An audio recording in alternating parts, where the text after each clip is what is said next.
Ready. Play.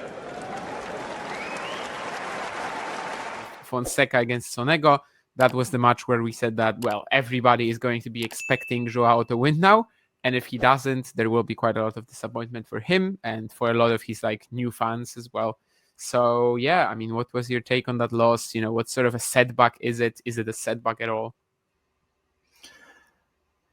I mean, we have to sort of be realistic here. Yeah, obviously he's still 18, right? And obviously the hype was massive after coming through Medvedev's straight sets and such a tremendous performance. And I thought, honestly, in the end, it was still a good performance in the sense that he started off well. I felt like, I mean, obviously it went to the tiebreak, and you know, I thought the level was pretty good. It wasn't maybe as good as it has been recently, but in terms of like how he dealt with the pressure, and then I felt he deserved to come out on top in that first set. But then after that, definitely the level dropped off, and we have to give some credit to his opponent as well. So yeah, I mean, definitely, I felt like second and third set, it was actually just, I mean, he was going for not that many shots. I thought, like, I mean, we talked about the forehand that we say that he was hitting so well against, especially against Rublev. We didn't see that so much, and he just wasn't really. The level just completely dropped off, and it was quite disappointing in a way. And he had so many fans there as well on his side that he couldn't really get them. The atmosphere to change. And yeah, I mean, obviously some praise has to go to Sonego. I mean, I thought he played really well. It was very difficult for Fonseca to get into the service games. He really just couldn't create any pressure and sort of build, try and turn the tide. And really, honestly, after that third set, I thought that it was going to maybe end in 4. I didn't feel like, there wasn't anything going well really for Fonseca, not enough. And so I was kind of impressed how, he started off the fourth and sort of, managed to get the crowd back into it. But also, yeah, he got that early break and sort of maintained through a decent level through into the end of that fourth. And yeah, in the fifth, though, I did feel that he was, I was like impressed that he's managed to stay close with Sonego. But at the end, he had I think what I remember in the fifth set, he had that one point where maybe it was a break point that he created, or if he got to juice, but then he was sort of like trying to whip the crowd up and getting really excited because he played a really nice point. But then I remember thinking, like, you haven't actually done anything here. And he was getting really excited. And then, Sonego ended up holding.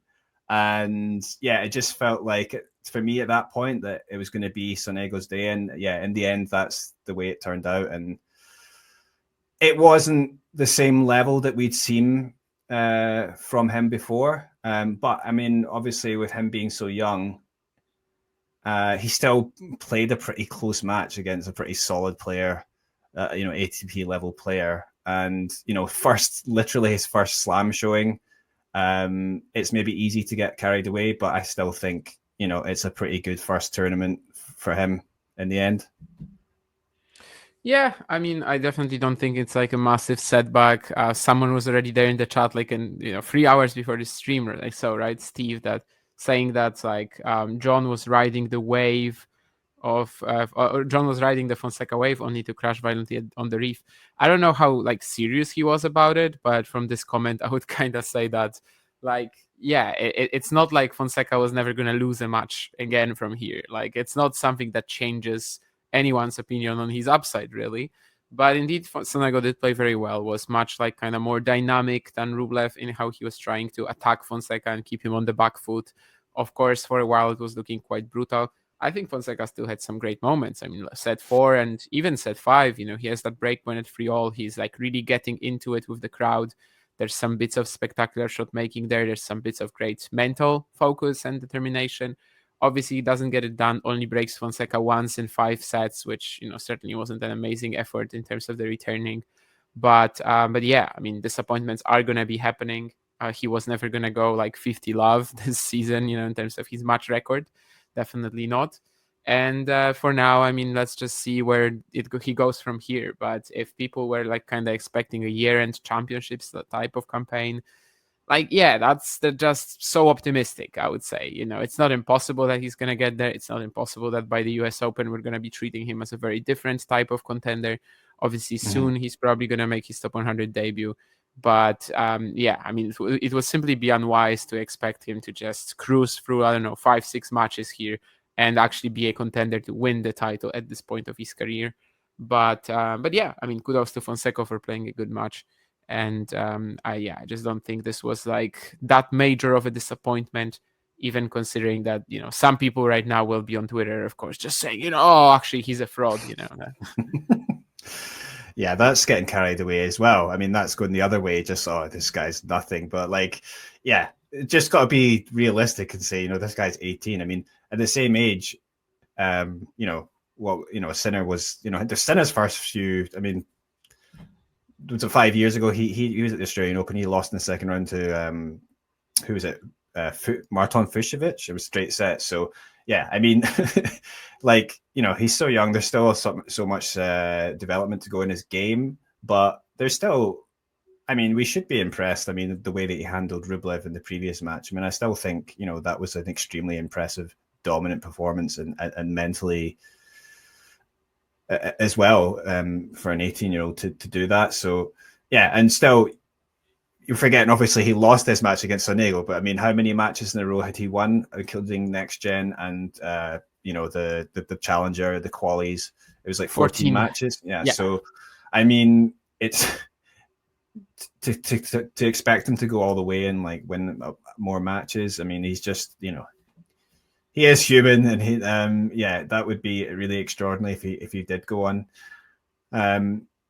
Obviously, we've got that other match going on at the moment with, because he would have gone through and possibly eventually, if he had gone through, we would have been playing Marashan right in the next match. That's who Sonego will play. Nurlan has now woken up, which is very funny because the last time he was here, we asked him like, what does he feel about his Fonseca prediction that he's in gigantic amount of trouble against Rublev, and then he never responded. But now he's here asking, does Fonseca's loss prove that Andrei Rublev was at his 30% in that match? No, Nurlan.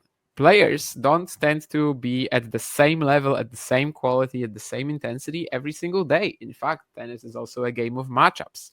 In fact, form of the day is pretty much the most important part of generally any encounter.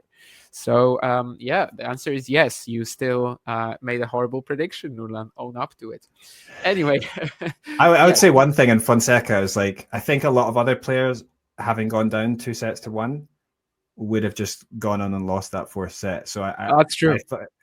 I think he did well to come back, even though he wasn't playing his best. And yeah, that's just what I'm going to say. Besides, we're talking about 18 and 19-year-old players here, like you mentioned, Fonseca, TM. I mean, consistency of performances between days is not what you're going to expect from them. And even Lerner is a good example of that in this event. I mean, get this Lerner from the Medvedev matchup here, and then look at the Ugo Carabelli one. Or even look at the one that played in the qualifying against Grégoire Barrère in the first round, for example. So, yeah, it's literally just not the same, obviously.